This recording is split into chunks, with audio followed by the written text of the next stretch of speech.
विद्यार्थी मित्रों नमस्कार।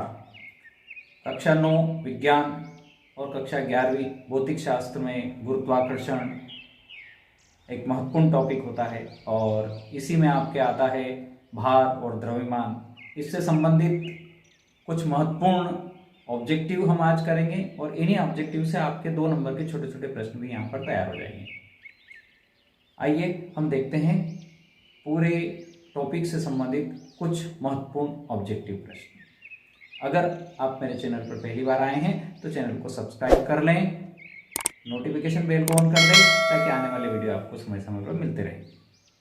वीडियो पसंद आए तो लाइक करें, अपने साथियों को जरूर बताएं। आइए देखते हैं महत्वपूर्ण प्रश्न।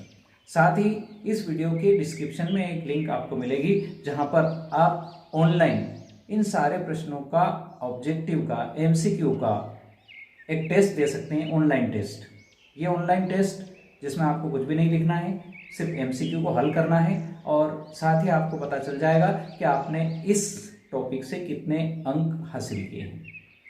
यदि आपको कोई त्रुटि होती है तो पुनः इसको टेस्ट को दें और अपने स्तर को सुधारें।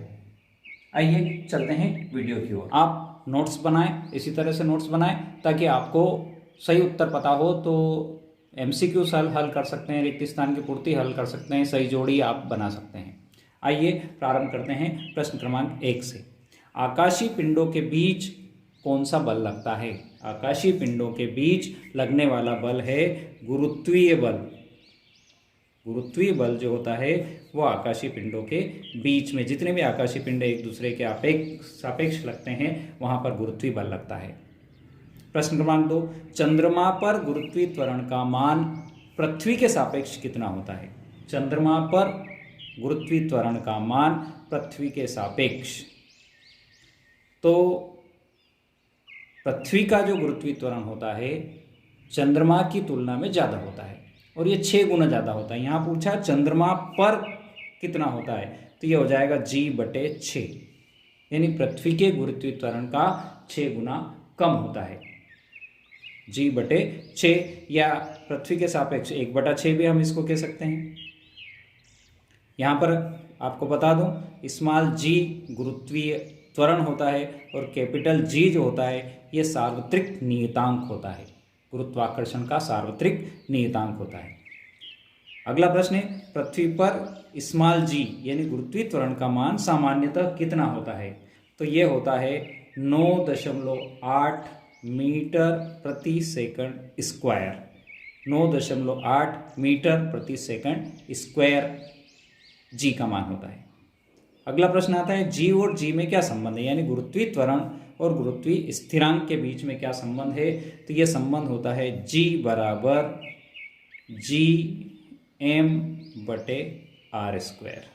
ये दोनों G के बीच में एक संबंध होता है। G का मान सर्वाधिक कहाँ होता है? G का मान सर्वाधिक कहाँ होता है? स्मॉल g का। तो यहाँ पर ये पुनः क्लियर कर दूं कि इसका मान G का मान अलग अलग स्थान पर अलग अलग होता है। स्थान के साथ साथ G का मान बदलता जाता है, जबकि ये सार्वत्रिक स्थिरांक है। यहाँ पर शब्द में क्या आ रहा है? स्थिरांक है। तो कहीं भी चले जाएं हम, दुनिया में कहीं भी चले जाएं, किसी भी स्थान पर, ऊंचाई पर, नीचे, तो ये स्थिर ही रहता है, अर्थात इसका मान कभी भी नहीं बदलता है। यहाँ पर प्रश्न है G का मान, स्मॉल g का मान सर्वाधिक कहाँ होता है? तो ये पृथ्वी के जो ध्रुव होते हैं वहाँ पर इसका मान सर्वाधिक होता है। ध्रुवों पर, पृथ्वी के उत्तरी ध्रुव और दक्षिणी ध्रुव पर अगर हम जाते हैं तो वहाँ पर G का मान सर्वाधिक होता है। अगला प्रश्न है, भार का एसआई मात्रक क्या है? भार का एसआई मात्रक तो यह है न्यूटन। भार का एसआई मात्रक है न्यूटन। द्रव्यमान का एसआई मात्रक क्या है? तो द्रव्यमान का एसआई मात्रक है किलोग्राम। द्रव्यमान का एसआई मात्रक क्या है? किलोग्राम। इन प्रश्नों से आपके भार और द्रव्यमान में अंतर का प्रश्न भी आपके यहाँ पर तैयार हो जाएगा। 8वां प्रश्न है, तरल में डुबोने पर तरल द्वारा वस्तु पर जो बल लगता है उस बल को क्या कहते हैं? तरल में किसी वस्तु को, यानी किसी लिक्विड के अंदर हमने किसी वस्तु को डुबाया तो वो जो लिक्विड होता है एक बल लगाता है, उस बल को क्या कहते हैं? तो उस बल का नाम है उत्प्लावक बल। उसे हम उत्प्लावक बल कहते हैं। और उत्प्लावक बल की खोज आर्किमिडीज ने अपने एक प्रयोग द्वारा की थी। आर्किमिडीज का सिद्धांत भी आएगा और वहीं पर यह उत्प्लावक बल की खोज की गई थी।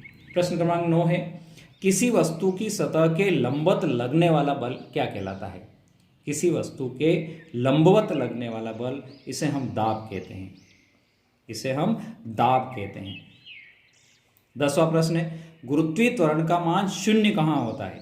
गुरुत्वीय त्वरण का मान शून्य कहाँ होता है? ऊपर वाले प्रश्न हमने किया सर्वाधिक कहाँ होता है, अब कहना है शून्य कहाँ होता है। तो पृथ्वी के यदि हम केंद्र पर चले जाएं, पृथ्वी के केंद्र पर, यानी हम अंदर खोदते खोदते बिल्कुल कहाँ चले जाएं, पृथ्वी के केंद्र पर अगर चले जाते हैं तो वहां पर गुरुत्वीय त्वरण का मान कितना होगा? शून्य होगा। अगला प्रश्न है, गुरुत्वाकर्षण के कारण पेड़ से टूटा हुआ फल कहाँ आता है? तो गुरुत्वाकर्षण जो बल लगता है उसके कारण पेड़ से टूटा हुआ फल कहाँ गिरेगा? नीचे गिरेगा। इसका सही उत्तर है नीचे की ओर गिरता है। अगला प्रश्न है, पृथ्वी की त्रिज्या कितनी है? पृथ्वी की त्रिज्या तो ये है 6.4 × 10⁶ मीटर। 6.4 × 10⁶ मीटर पृथ्वी की त्रिज्या होती है। प्रश्न क्रमांक 13, गुरुत्वाकर्षण बल किस प्रकार का बल है? यानी इसका बल की जो क्वालिटी है वो क्या है? तो ये बहुत क्षीण बल है, बहुत कमजोर बल है, क्षीण बल लगता है ये। दाब का मात्रक क्या है? दाब जो लगाते हैं हम, लगता है, उसका मात्रक क्या है? तो इसका मात्रक है न्यूटन प्रति मीटर स्क्वायर।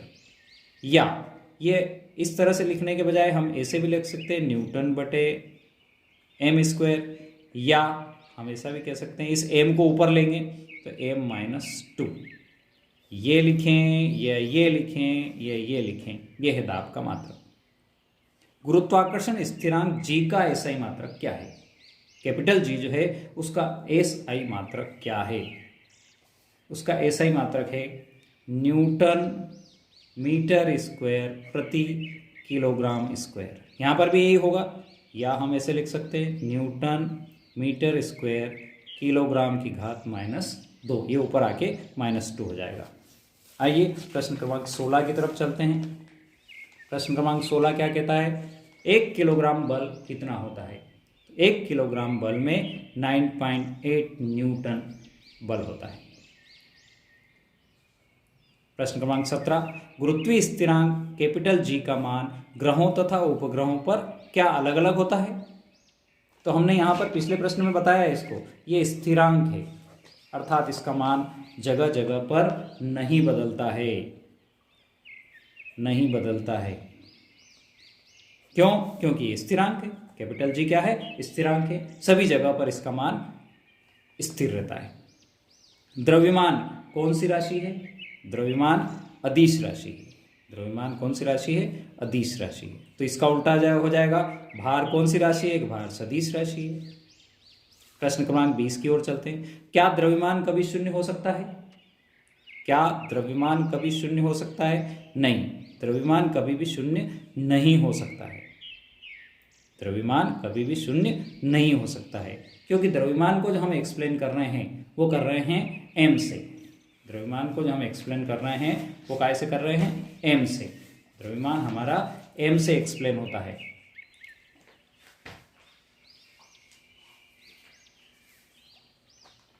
और भार एक्सप्लेन होता है W से। भार का सूत्र है W बराबर m×G। तो किसी भी वस्तु का द्रव्यमान यानी उसके अंदर कितनी मात्रा निहित है वो कभी भी शून्य नहीं हो सकती, वो तो रहेगी। लेकिन क्या भार शून्य हो सकता है? हाँ, हो सकता है। कब होगा? कि इस सूत्र में यदि G बराबर शून्य हो जाए, if G is equal to कितना हो जाए? शून्य हो जाए, तो W बराबर m×0, तो तब क्या हो जाएगा? W बराबर शून्य हो जाएगा। और ये कहाँ होता है? पृथ्वी के केंद्र पर।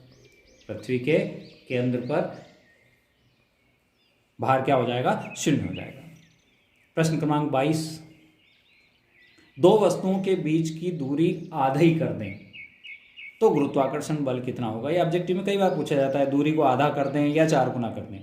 तो दूरी को आधा यदि करेंगे तो गुरुत्वाकर्षण बल 4 गुना हो जाएगा। कितना हो जाएगा? 4 गुना हो जाएगा। यदि इसका उल्टा करें, हम दूरी को दुगना कर दें, दूरी को कितना कर दें? दुगना कर दें, तो गुरुत्वाकर्षण बल 1/4 गुना हो जाएगा। 1/4 गुना हो जाएगा। यानी दूरी आधा करें तो बल 4 गुना, और दूरी यदि डबल करें तो गुरुत्वाकर्षण बल 1/4 गुना हो जाएगा। उत्प्लावक बल किस दिशा में कार्य करता है? तो उत्प्लावक बल हमने पिछले प्रश्न में भी करा था। उत्प्लावक बल ऊपर की ओर लगता है, द्रव द्वारा लगाया जाता है, तो ये ऊपर की ओर कार्य करता है, ऊपर की ओर कार्य करता है। समुद्र में ज्वार भाटा क्यों आता है? समुद्र में ज्वार भाटा आता है गुरुत्वीय बल के कारण, गुरुत्वीय बल के कारण। और ये बल कहाँ लगता है? ये बल लगता है चंद्रमा तथा समुद्र के पानी के बीच। समुद्र के पानी के बीच जो बल लगता है उसके कारण ज्वार भाटा आता है। कैपिटल जी का मान कितना है? गुरुत्वीय नियतांक का मान कितना है? तो गुरुत्वीय नियतांक का मान है 6.67 गुणित 10⁻11 न्यूटन मीटर स्क्वायर प्रति kilogram square. 6.67 into 10⁻⁻11 newton metre square पर किलोग्राम स्क्वायर। Question number 26। चंद्रमा पर वस्तुओं के भार पृथ्वी की अपेक्षा कम होते हैं या ज़्यादा? हमने पहले कहा कि चंद्रमा पर जी कम होता है, जी कम तो भार क्या होगा? वहाँ पर कम होगा। अगर जी ज़्यादा होता तो भार ज़्यादा होता। किसी ग्रह पर यदि जी का मान अगर ज़्यादा है पृथ्वी की तुलना में, तो वहाँ पर भार भी ज़्यादा होगा। द्रव्यमान चर या अचर राशि है? द्रव्यमान, तो ये द्रव्यमान अचर राशि है। अचर का मतलब होता है जो चेंज नहीं होती है, चेंज नहीं होती है, अचर है, कांस्टेंट राशि। द्रव्यमान को इसका उल्टा बात करें यहाँ पर, तो भार कैसी राशि हो जाएगी? भार चर राशि हो जाएगी, वेरिएबल, चेंज होता है भार। द्रव्यमान अचर है और भार चर है।